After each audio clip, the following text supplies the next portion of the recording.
It's Monday Night Football between the Pittsburgh Steelers and the Indianapolis Colts. We break down the game, give you our best bet, and it all starts right now.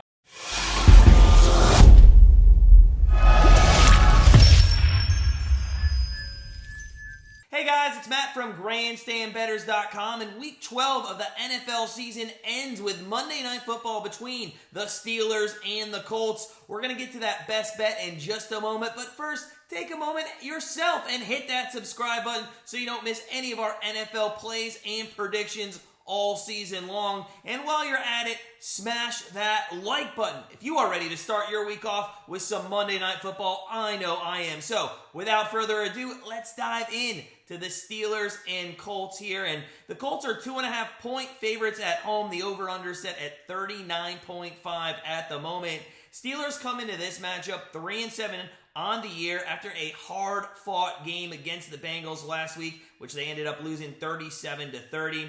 That was actually the first time all season that the Steelers put up 30 points, and things might start to be clicking here with Kenny Pickett at quarterback. He threw for 265 yards and a touchdown last week on 42 pass attempts. Najee Harris picked things up as well on the ground, rushing for 90 yards and 2 touchdowns against the Bengals. But overall, their run game is still ranked 22nd in the NFL.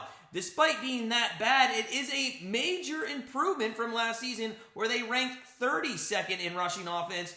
But their passing game this season also taking a step back, which we expected with a rookie quarterback. They sit 24th in the NFL. Their quarterback play from Trubisky and Pickett has certainly been a factor in their season. But besides rookie wide receiver Pickens, this wide receiver group really has not had exceptional play all season long. Now, on the other side of the football, the Steelers' defense has done their job for the most part, more or less without TJ Watt in the lineup this season, but they still are giving up 24 points per game, and they gave up 37 points last week to the Bengals. Where they're getting absolutely destroyed is in their secondary. They're second worst in the NFL, giving up 272 yards per game through the air. With TJ Watt back in the lineup now consistently and some great play from Hayward and Highsmith up front this season, they should be able to hit their stride here as they end the NFL season. And with a couple weeks left in some situations where they play some teams that are winnable, they might be able, if their offense can get the job done, to scratch out a few wins. And I know Tomlin's not going to have a winning record this season, but they might be able to make it respectable for him.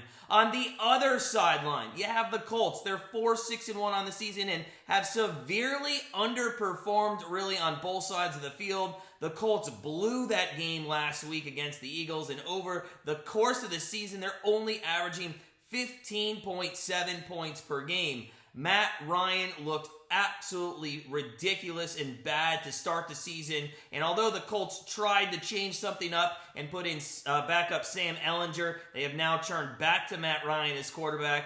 Through 9 games this season, Ryan is averaging 271 passing yards per game, but the guy only has 10 touchdowns to 9 interceptions. Wide receiver Michael Pittman has been severely, again, underutilized this season, and running back Jonathan Taylor, after taking a huge step forward last season, has now taken a huge step back this season and has not done well. They're ranked 16th in passing offense, 26th in rush offense, and although they might have turned a corner with Jeff Saturday at head coach, and I know a lot of people don't like that, but they do look a little bit better. If this offense does not put up points, the team is not going to be able to even get close to making the playoffs this season.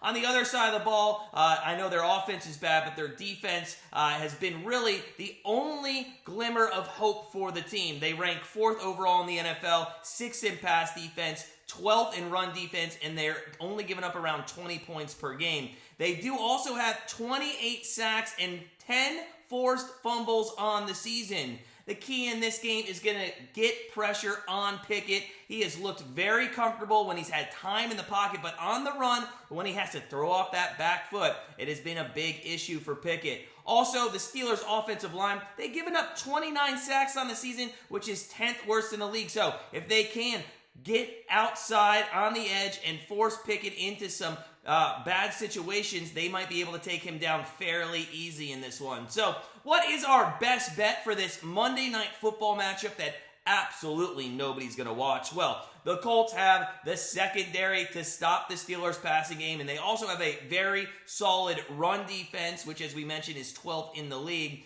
with the Steelers only scoring 30-plus points once this season, last week, and they're averaging for the rest of the game 17 points per game. It's a very hard time for us seeing them put up more than 20 points in this one.